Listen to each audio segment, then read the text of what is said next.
यहां आकर मुझे बहुत खुशी हो रही है। कदम जी की याद में हम यहां आए हैं। उन्होंने अपनी पूरी जिंदगी कांग्रेस पार्टी को, महाराष्ट्र को, देश को दी, विकास का काम किया, शिक्षा का काम किया और कांग्रेस पार्टी के साथ पूरे दिल से पूरी जिंदगी भर वो खड़े रहे। जब इंदिरा गांधी जी चुनाव हारी थी तब भी कदम जी उनके साथ थे। 2 बजे रात को उनकी मीटिंग ऑर्गेनाइज की थी। 2 बजे रात को पब्लिक मीटिंग ऑर्गेनाइज की थी। तो आज हम उनकी याद करते हैं। महाराष्ट्र प्रोग्रेसिव स्टेट है। अलग अलग लोगों ने यहां पर प्रोग्रेसिव काम किया, जनता को एक साथ लेकर इंस्पायर किया और वो लोग महाराष्ट्र को रास्ता दिखाते हैं। बहुत लंबी लिस्ट है। शिवाजी महाराज जी, शाहू महाराज जी, फूले जी, अंबेडकर जी, इन सब ने महाराष्ट्र को नहीं मगर पूरे देश को जीने का तरीका, प्रगति और इंस्पिरेशन दिया। और मैंने खारगे जी से आज कहा, कांग्रेस प्रेसिडेंट हैं तो अंदर की बात आपको बताता हूं। हम जैसे ही लैंड किए तो मैंने खारगे जी से कहा कि खारगे जी मैंने एक बात नोटिस की है। तो उन्होंने कहा क्या? मैंने कहा मैं आपके साथ कर्नाटक जाता हूं तो आप बहुत खुश हो जाते हो। जैसे ही आप जहाज से उतरते हो चेहरे पे मुस्कान होती है। मगर मैंने एक और बात देखी है, जब आप महाराष्ट्र आते हो तब भी आप बड़े खुश होते हो, आपके चेहरे पे मुस्कान होती है। तो 1 सेकंड में उन्होंने जवाब दिया, राहुल, महाराष्ट्र में कांग्रेस पार्टी की विचारधारा बहुत गहरी घुसी हुई है, इसलिए जब मैं यहां आता हूं मुझे खुशी होती है। यहां पे विचारधारा कांग्रेस की है,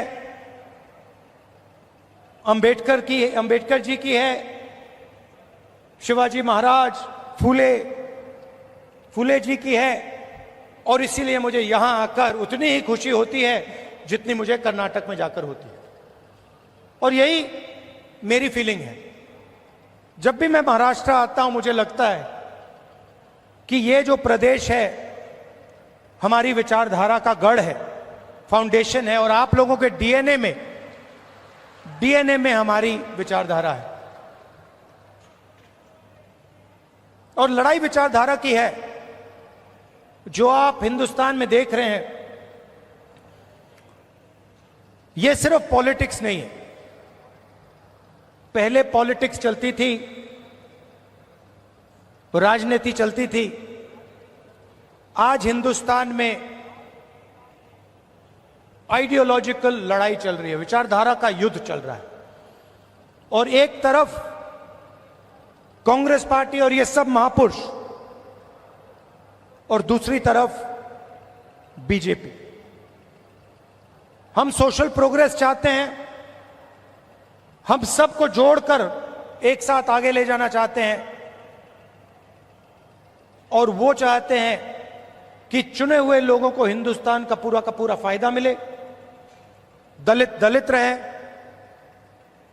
पिछड़े लोग पिछड़े रहें, आदिवासी आदिवासी रहें,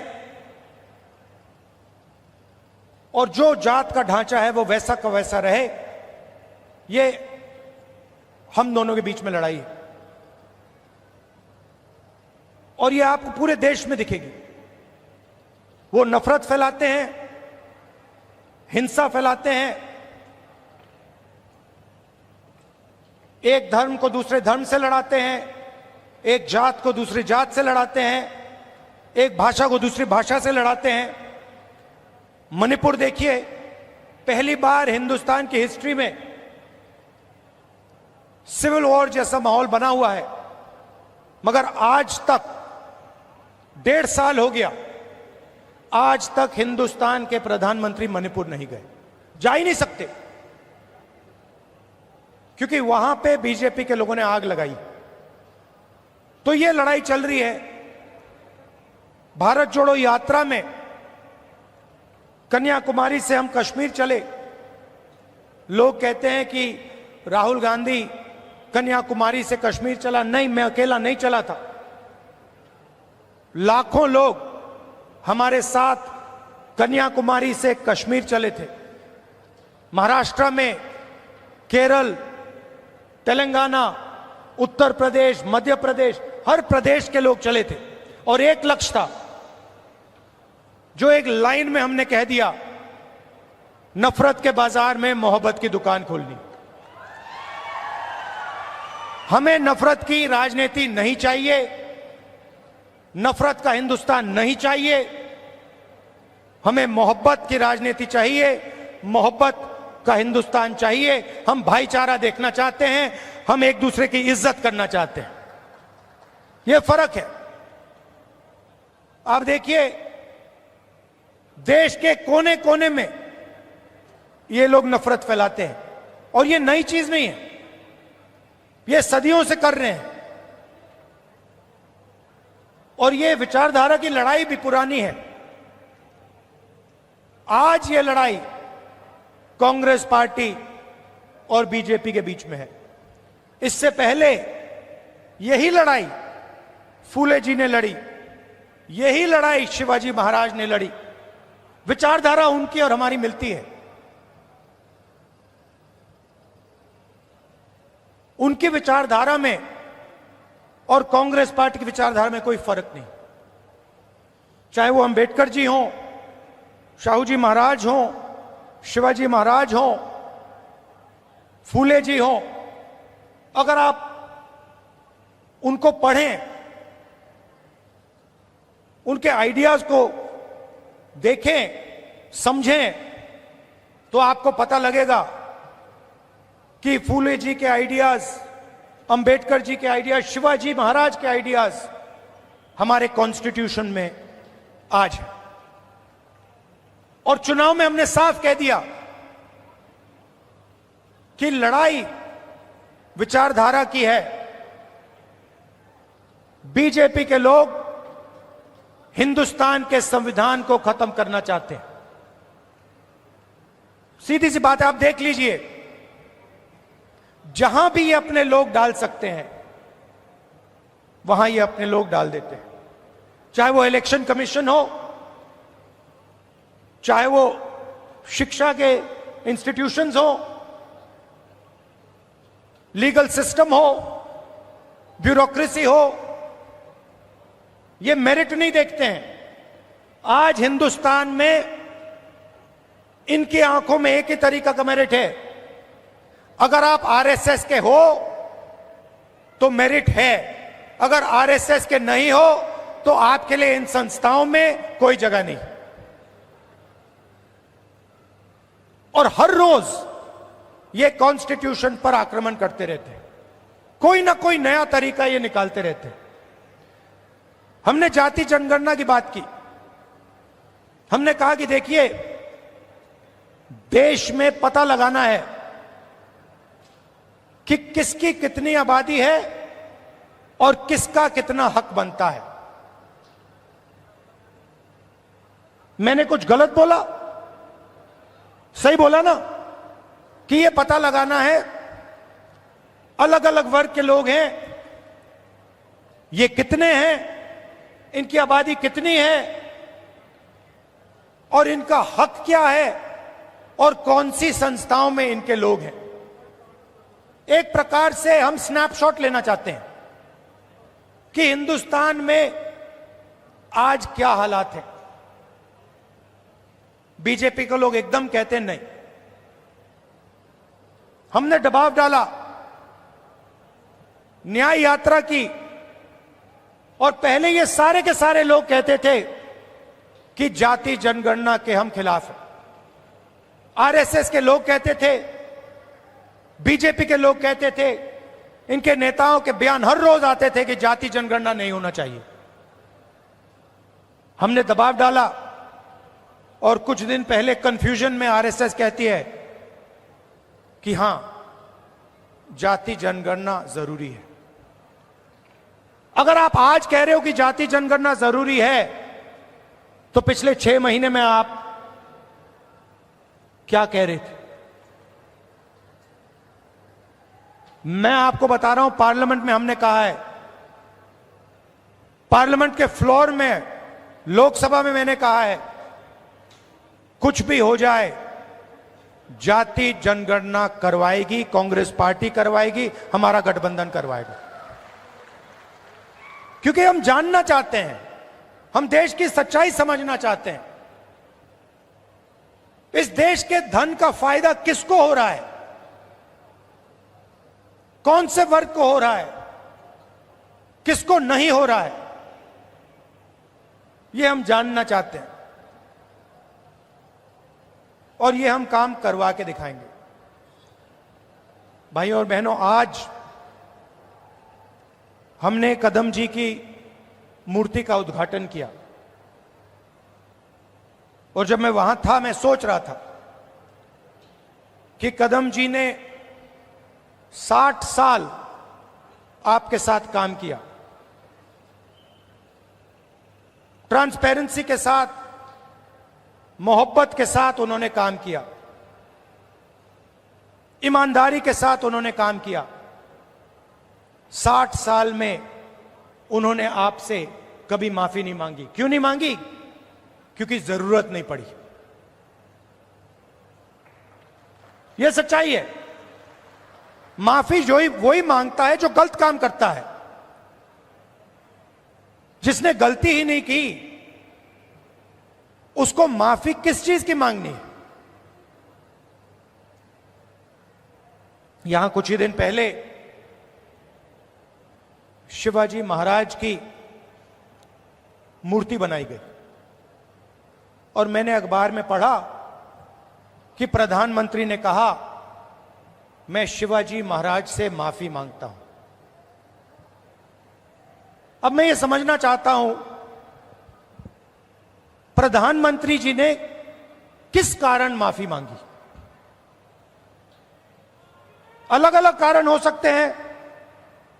पहला कारण हो सकता है कि ये जो मूर्ति थी, इसका कॉन्ट्रैक्ट आरएसएस के एक व्यक्ति को दी गई।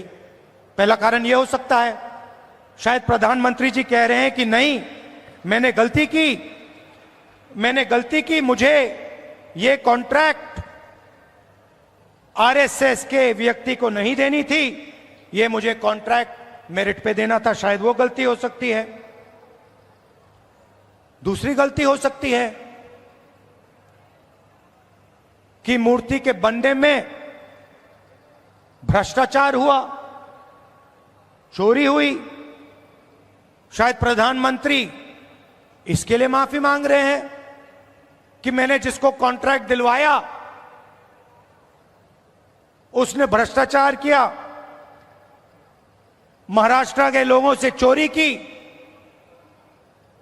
यह कारण हो सकता है। तीसरा कारण हो सकता है कि आपने शिवाजी महाराज की मूर्ति बनाई, उनकी याद में आपने मूर्ति बनाई और आपने इतना भी ध्यान नहीं दिया कि वो मूर्ति खड़ी रहे। मैं आपको गारंटी देता हूं, कदम जी की जो मूर्ति बनी है ना, आप यहां 50, 60, 70 साल बाद आ जाइए, यहां आपको दिखेगी।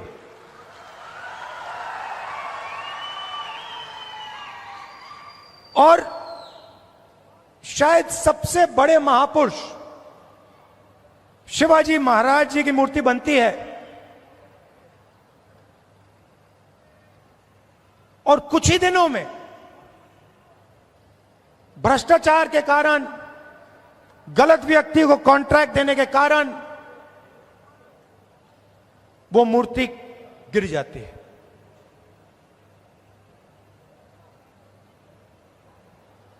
शिवाजी महाराज का अपमान किया है और प्रधानमंत्री को सिर्फ शिवाजी महाराज से माफी नहीं मांगनी चाहिए।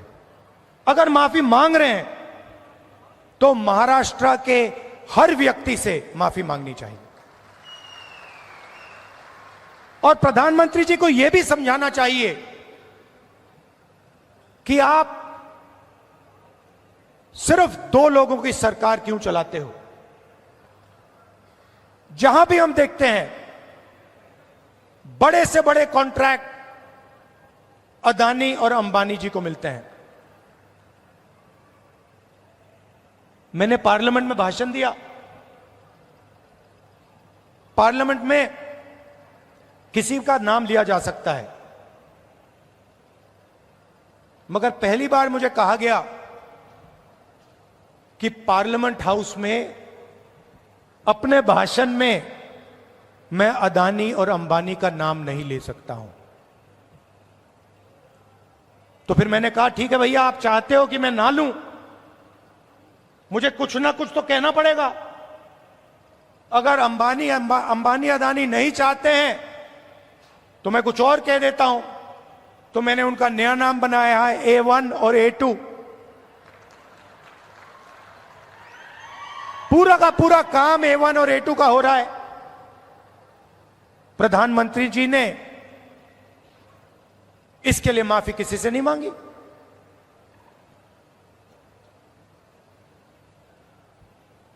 काले कानून आए,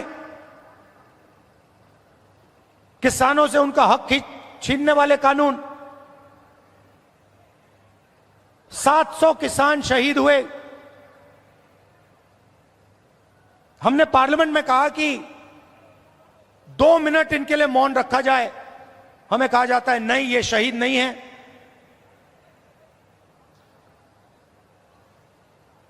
दो लोगों को फायदा पहुंचाने के लिए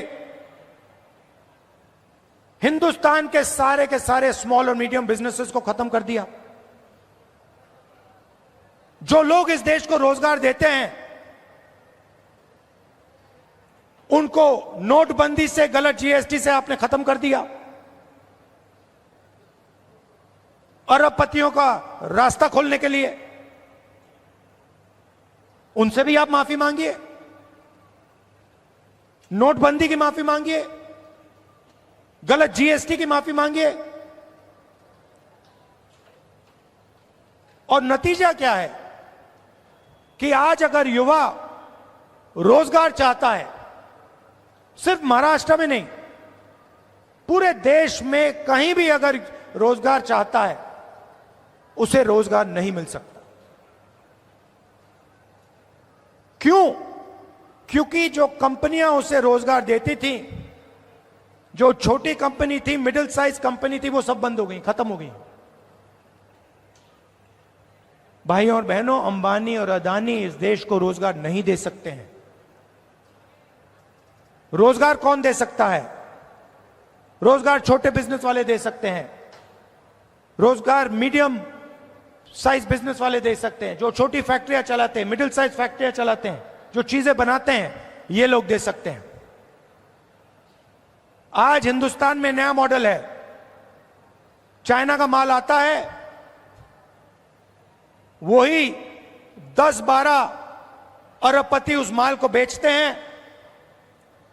आप मोबाइल फोन के पीछे देख लीजिए मेड इन चाइना, शर्ट के पीछे देख लीजिए मेड इन बांग्लादेश, जूते के नीचे देखिए made in Vietnam, made in Maharashtra, made in India, आपको कहीं नहीं दिख सकता। और ये सारा का सारा माल ये अरबपति बेचते हैं। नुकसान किसका होता है? हिंदुस्तान के युवाओं का होता है। हिंदुस्तान के जो छोटे बिजनेस हैं, मिडिल साइज बिजनेस हैं, जो चाइना का मुकाबला कर सकते हैं उनका होता है। फायदा किसका होता है? नरेंद्र मोदी जी की मार्केटिंग होती है, अदानी और अंबानी जी का फायदा होता है। और दो हिंदुस्तान बन रहे हैं, एक अरबपतियों का उसमें 20-25 लोग हैं, और दूसरा मजदूरों का, किसानों का, बेरोजगार युवाओं का।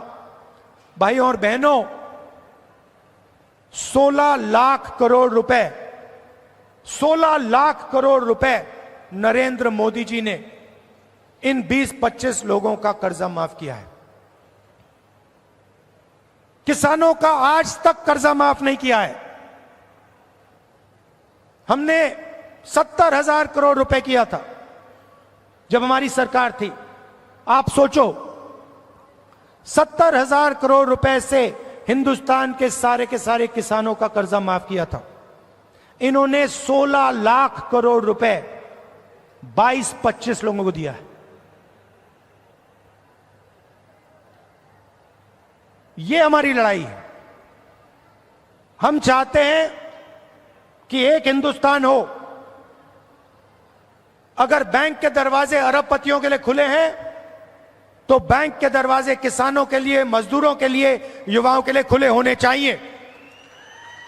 अगर उनका 16 लाख करोड़ रुपए माफ हो रहा है, तो फिर गरीबों का भी 16 लाख करोड़ रुपए माफ होना चाहिए। और अगर गरीबों का 16 लाख करोड़ रुपए माफ नहीं हो रहा है, तो फिर उनका नहीं होना चाहिए। हम सिर्फ न्याय की बात कर रहे हैं। और यही लड़ाई महाराष्ट्र में है। आप यहां का इंफ्रास्ट्रक्चर देखिए, यहां बेरोजगारी देखिए। Thank you. बेरोजगारी देखिए, हर एरिया में आपको भ्रष्टाचार दिखेगा। जहां भी आप देखोगे सड़क बनती है, भ्रष्टाचार। सरकारी भ्रष्टाचार से बनी है, सरकारी चोरी करके बनी है, सरकारी एमएलए को पैसा बन के दे के बनी है। ये बीजेपी की सरकार नहीं है, ये आपकी सरकार थी। इसको तोड़कर चोरी करके ले गए ये लोग। तो जहां भी आप देखोगे आपको भ्रष्टाचार मिलेगा। बाहर के लोग यहां आकर आपके कॉन्ट्रैक्ट ले जाते हैं, दूसरे स्टेट के लोग यहां आकर आपसे कॉन्ट्रैक्ट छीन जाते हैं। ये हम बदलना चाहते हैं। और मैं जानता हूं कि आप सब कांग्रेस पार्टी के कार्यकर्ता, मोहब्बत की दुकान वाले कार्यकर्ता, बब्बर शेर, मैं जानता हूं कि यहां पे आप महाराष्ट्र की सरकार लाने जा रहे हो।